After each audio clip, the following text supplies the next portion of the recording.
ये मगरिब का वक्त था और मैं पिछले 2 घंटों से टैक्सी दौड़ा रहा था। मुसाफिरों को इनकी मंजिल तक पहुंचाने के बाद मैं अपने घर की तरफ रवाना हो गया था। थकावट की वजह से मेरा पूरा बदन चूर-चूर हो रहा था। घर में दाखिल हुआ तो मेरी बीवी मेरे लिए खाना लेकर आई। खाना खाने के बाद मैं कुछ देर आराम करने लगा। मैं सोचों में गुम था कि आखिर ये सब कब तक चलता रहेगा। सारा दिन टैक्सी चला चला कर शाम को घर आता हूँ तो तब भी सुकून नहीं मिलता। मैंने दिल में तहैया कर लिया कि आज तो मैं अपनी बीवी से पूछ कर ही रहूंगा कि वो ये सब क्यों करती है।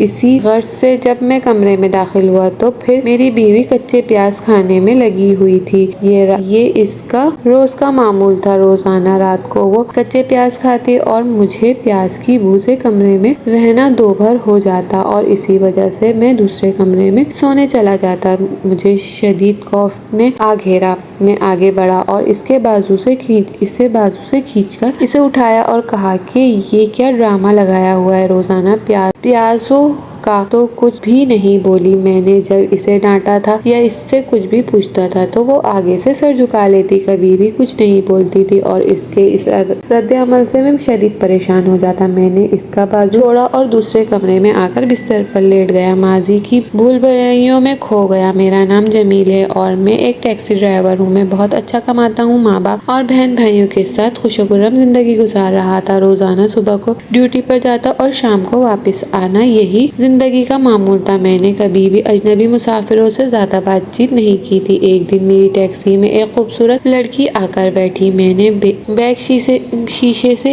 एक नजर देखा तो बस फिर देखता ही रह गया। सफेद रंगत, शनगर्फी होठ, थकी नाक, सर पर दुपट्टा ओढ़ा हुआ और जो इसे मजीद खूबसूरत बना रहा था। मैं इसे देखता ही रहा और वो मुझे कुछ कह रही थी लेकिन मैंने सुना ही नहीं। मैं इस पे पूरी पेकर से सीट पर बैठे मेरे ही सामने चुटकी बजाई और मैं होश की दुनिया में वापस लौटा। मैं जब इसकी मतलूबा जगह पर छोड़कर वापस आने लगा तो वो मुझसे मुखातिब हुई। कहने लगी, मुझे 1 महीने के लिए रोजाना इस जगह पर छोड़ दें। मैंने झट से पहले हाँ में सर हिला दिया। फिर वो बोली, 1 महीने के लिए मेरा ड्राइवर कहीं गया हुआ है और मुझे नया नहीं मिला, इसी वजह से टैक्सी की जरूरत थी। बहुत शुक्रिया, आपने मेरी मदद की। ये कहकर वो चली गई। मैं अभी तक इसके हुस्न में खोया हुआ था। इसके बाद मैंने सर झटका और दोबारा अपने काम में मशगूल हो गया। अब ये रोज का मामूल था। मैं इसे छोड़ने के लिए जाता, वो मेरे साथ काफी बातें कर लेती। इसका नाम मारिया था। इसने मुझे बताया कि ये डांस करने का बहुत शौक है। इसे डांस करने का बहुत शौक है, इसलिए वो यहाँ अकेडमी में सीखने के लिए आती है। इसी तरह दिन गुजरते गए और जिस दिन आखिरी दिन था, इस दिन मैं बहुत परेशान था कि वो इसके बाद मेरी टैक्सी में नहीं आएगी। मारिया जब टैक्सी से उतरने लगी तो उसने मुझसे एक बात कही, जमील, अगर तुम मेरी एक बात मान लो तो मैं तुम्हारी जिंदगी बदल सकती हूँ। यह सुनकर मैं बहुत हैरान हो गया। इसने मुझे बराह रास्त कहकर वो मुझे पसंद करने लगी है और मुझसे शादी करना चाहती है, लेकिन बदले में एक शर्त है। इसकी एक शर्त है कि मैं इसे कभी भी स्टेज ड्रामा डांस करने से नहीं रोकूं। वो मुझे अपने ऑफिस में नहीं अच्छी नौकरी देगी, क्योंकि डांस के साथ वो बिजनेस भी करती है। सुनकर 1 मिनट के लिए मैं गड़बड़ा गया। कैसे एक ड्रामा डांसर के साथ शादी कर सकता हूँ? लेकिन इस वक्त मुझ पर दौलत का लालच इस कदर सवार था कि मैंने कुछ न सोचा और हाँ कर दी। मैंने इससे कोई मोहब्बत नहीं करता था, लेकिन वो मुझे पसंद थी और ऊपर से दौलतमंद थी और मुझे और क्या चाहिए था। मैंने झट से पहले इसे कहा कि मैं तैयार हूँ। मारिया ने मुझे अपना पता वगैरह सब पहले ही बता दिया था और कहा मैं इससे मिलने जरूर आऊँ। मैं बहुत खुश हो गया और वो चली गई। 2 दिन के बाद इसके घर के बाहर खड़ा था। घर बहुत अच्छा और खूबसूरत था। मैंने वॉचमैन को मारिया का कार्ड दिखाया तो इसने मुझे अंदर आने दिया। घर का अंदरूनी हिस्सा बहुत आलीशान बना हुआ था। मैंने अपनी जिंदगी में इतना आलीशान घर पहली मर्तबा देखा था। इतने बड़े शानदार घर में मारिया और इसकी माँ अकेली रहती थी। मारिया की माँ बहुत अच्छी खातून थी। मैं इनसे मिला तो उन्होंने मेरी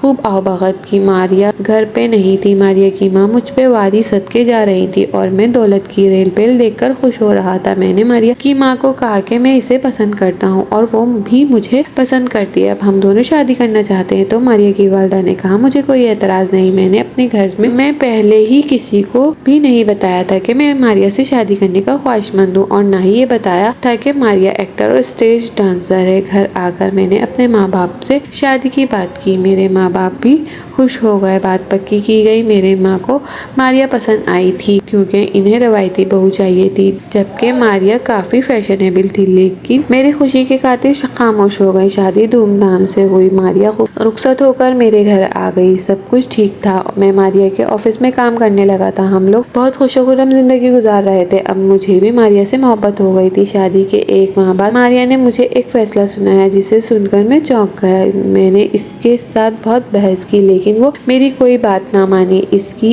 एक ही रट थी कि मैं घर दामाद बनकर इसके घर रहूं, क्योंकि मेरे छोटे से घर में इसका गुजारा नहीं होता। मैंने इसे समझाने की बहुत कोशिश की। मैंने इससे ये भी कहा कि हमारी पहली ऐसी कोई बात नहीं हुई थी। तुमने सिर्फ ये कहा था कि तुम डांस करोगी। मैं तुम्हें इससे ऐसे नहीं रोकूंगा और मैं तुम्हें रोकता भी नहीं। तुम जो भी कर रही हो, लेकिन मैंने अपने माँ बाप बहन भाइयों को नहीं छोड़ सकता। इसने मेरी बहुत मिन्नतें की, मेरे सामने गड़गड़ाई और मुझे कहा कि वो मुझसे बेतहाशा मोहब्बत करती है। मेरे घर में शिफ्ट होकर हम सब मिलकर एक बहुत अच्छी ज़िंदगी गुजारेंगे। वो मेरे घर वालों से भी बहुत मोहब्बत करती थी और मुझे इसकी ये बात ठीक लगी। इसने मुझे किसी न किसी तरह से राज़ी कर लिया। मैंने अपने माँ बाप और बहन भाइयों को राज़ी करना था। मैंने अपनी माँ बाप और बहन भाइयों को ये कहा कि मैं बिज़नेस खुद संभाल रहा हूँ, तो मेरे से रोज़ाना के कई लोग मिलने के लिए आना होता है। हमारा घर छोटा सा है। जब कोई आता है तो मेरी बेइज्जती होती है और इसीलिए हम सब मारिया के घर शिफ्ट हो जाते हैं। मेरे माँ बाप ने बहुत वावेला मचाया। मेरे बहन भाइयों ने भी इनकार किया, लेकिन बस जिद रहा। मैंने कहा कि नहीं, हम लोग वहाँ शिफ्ट होंगे। मैं आप सब लोगों के साथ ही रहूँगा और इस तरह से हम लोग अपना घर बेचकर मारिया के घर में शिफ्ट हो गए।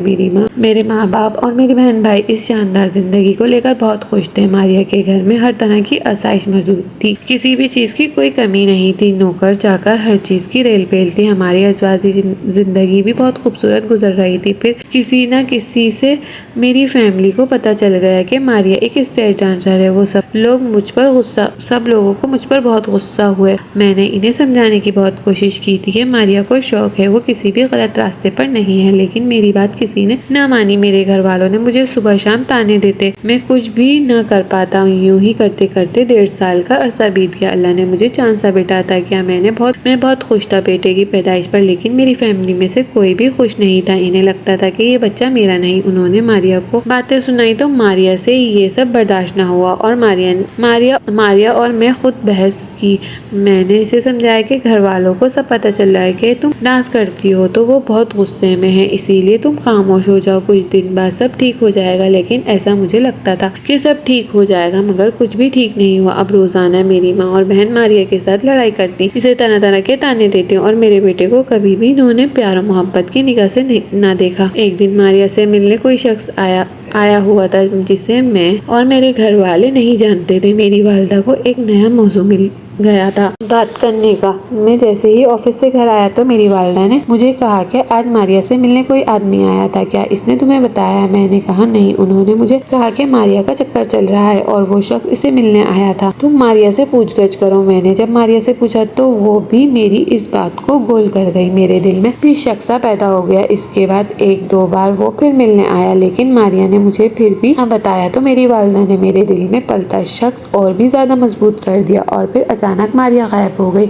मेरे बेटे को लेकर मुझे कुछ समझ नहीं आ रहा था कि मारिया कहाँ चली गई। अम्मा के मुताबिक जो आदमी इससे मिलने आता था वो इसके साथ भाग गई है तुम्हारा बेटा लेकर, लेकिन मुझे इस बात का यकीन नहीं आ रहा था कि जब मारिया की माँ को इस बात का पता चला कि इनकी बेटी भाग गई तो ये सदमा बर्दाश्त ना कर सकी और इस दुनिया से चल बसी। इनके जाने का मुझे बेहद अफसोस हुआ, लेकिन इससे ज्यादा मैं मारिया के रवैये से दिल बर्दाश्त हो गया कि आखिर मारिया मुझे छोड़कर क्यों चली गई। मैंने इसकी तमाम दोस्तों के घर पर से पता किया जिसके साथ वो ड्रामे वगैरह करती थी। इन सब से पता करवाया जहाँ वो डांस करती थी, इन तमाम थिएटरों से, लेकिन वो कहीं भी नहीं थी और मुझे भी आहिस्ता आहिस्ता यकीन होने लगा कि हो सकता है मारिया मुझे छोड़कर भाग गई है। वो मेरे घर वालों के रवैये की वजह से मेरे घर वालों ने मुझे कहा कि वो इस घर में नहीं रहना चाहिए, हमें अपना अलग घर ले लेना चाहिए। तो मैंने भी तमाम परेशानियों से छुटकारा पाने के लिए अपना अलग घर ले लिया। इस घर को इतनी आसाइशें तो इस घर में इतनी आसाइशें तो नहीं थी, लेकिन फिर भी वो कदरे बेहतर था। मेरी माँ ने मेरी शादी ज़बरदस्ती करवा दी, और जिस लड़की से करवाई वो कोई और नहीं, मारिया की ख़ास मुलाजमा थी। मुझे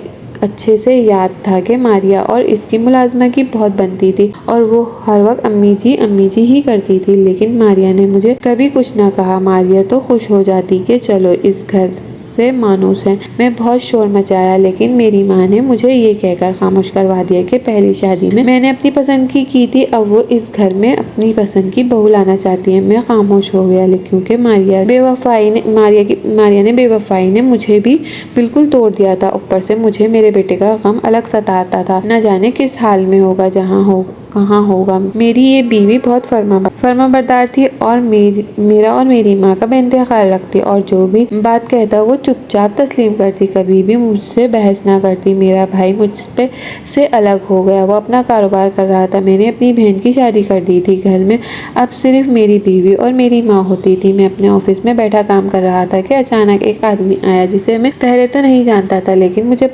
बाद में पता चला कि वो मारिया का भाई है। जब इसने मुझे उससे पूछा कि मेरी बहन कहाँ है, मैं बहुत हैरान हुआ। मैंने इससे पूछा, क्या तुम इसके भाई हो? तो इसने मुझे कहा कि वो मेरी बहन है, वो हमारे खानदान से छुपकर डांस वगैरह किया करती थी। मेरी माँ ने इसको सपोर्ट किया, और अब इसको ढूंढने यहाँ पहुँचा हूँ। मैं अपनी माँ और बहन को वापस ले जाने के लिए आया था। मेरी इस बात पर मेरी बहन बहुत ज्यादा बहस भी हुई थी, लेकिन वो वापस जाने के लिए राजी नहीं थी। और अब जब मैं दोबारा इसके घर गया तो वहाँ पर वो नहीं थी, नहीं बल्कि आसपास के लोगों ने बताया कि वो घर भी तुम लोग बेच चुके हो, और मेरी बहन किसी के साथ भाग गई है। क्या ये सच है? मैं जानता जितना हैरान होता इतना ही कम था। मेरी माँ ने मुझसे झूठ बोला था कि इस शख्स का मेरी बीवी के साथ चक्कर चल रहा है, जबकि ये तो इसका भाई था। मारिया के भाई ने मुझसे सब कुछ छीन लिया था। सारे ऐशोआराम खत्म हो गए थे। अब दोबारा वही टैक्सी चलाने लगा। अब मेरा दिल का दर्द बहुत ज्यादा बढ़ने लगा। मैं बहुत परेशान रहता, हम वक्त अपनी बीवी को ढूंढने की कोशिश में लगा रहता, लेकिन मुझे कहीं भी इसका कोई सुराग ना मिला। यूं ही अरसा गुजरता रहा,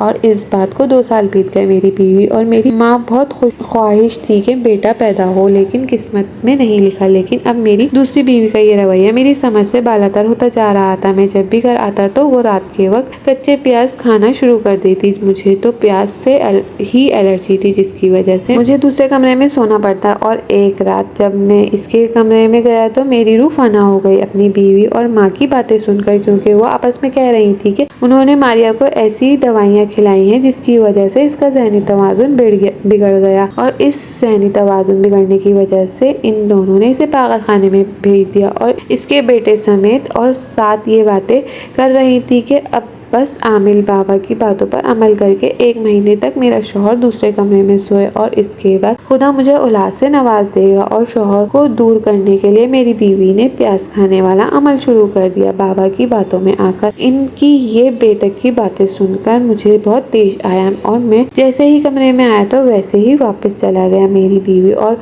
माँ को पता नहीं चला कि मैंने इनकी बातें सुन ली हैं। अगले दिन मैं अपनी बीवी और बच्चे को पागल खाने में ढूंढना शुरू कर दिया। 1 महीने जब मेरी बीवी और बच्चा मिल गए तो मेरी बीवी की हालत बहुत खराब थी। बिखरे बाल, चेहरा जैसे सदियों से बीमार हो। वो तो मुझे पहचानने तक से भी इनकारी थी। अपनी बीवी की यह हालत देखकर मेरा दिल खून के आंसू रोने लगा। मैंने अपनी बीवी और बच्चे को घर ले आया। जैसे ही मारिया को मेरी माँ और मेरी बीवी ने देखा तो इनके कदमों तले जमीन निकल गई। ये सब क्या हो गया? मैंने अपनी दूसरी बीवी फहमीदा को तलाक दे दी, और फहमीदा मेरे घर से रोती धोती निकल गई। मुझे इससे कोई परवाह नहीं थी, क्योंकि इसने मेरा घर खराब किया। और अपनी माँ को मैंने कहा कि अगर आप मारिया को खराश भी आई तो मुझसे बुरा कोई नहीं होगा। मैं अपनी बीवी का इलाज बहुत अच्छे डॉक्टर से करवाया, अपने बेटे का बेहद ख्याल रखा, और बहुत जल्द मेरी बीवी सेहतयाब हो गई। मैंने मारिया को बताया कि अब इसकी माँ नहीं रही, तो ये सुनकर वो बहुत अफसरदा हुई। मैंने इससे ये भी बताया कि मेरी माँ की नापसंदगी की वजह से इसे क्या क्या बर्दाश्त करना पड़ा। मैंने इससे माफ़ी भी मांगी। मेरी माँ को भी अपने किए पर बहुत अफसोस था। उन्होंने मारिया से कहा कि बेटा मुझे माफ़ कर दो। मारिया ने इन्हें सच्चे दिल से माफ़ कर दिया। मैं अपनी बीवी के भाई से रब्ता किया, और फिर मेरे ससुराल वाले भी आए। उन्होंने मेरी बीवी के साथ सुलह कर ली, क्योंकि मारिया अब अपने सारे काम काज वगैरह छोड़ चुकी थी। वो सिर्फ एक अच्छी माँ और एक अच्छी बीवी बन के रहना चाहती थी, जो कि वो पहले भी थी, लेकिन अब वो अपनों की नफरत बर्दाश्त नहीं कर सकती थी। इसी वजह से इसने अपना करियर छोड़ दिया था। अब हम लोग बहुत हंसी खुशी जिंदगी गुजार रहे हैं। आपको आज की कहानी कैसी लगी? कमेंट बॉक्स में अपनी कीमती राय का इजहार लाजमी कीजिए। कहानी अच्छी लगी तो वीडियो को लाइक करें, चैनल को लाजमी सब्सक्राइब कीजिएगा। अल्लाह हाफिज।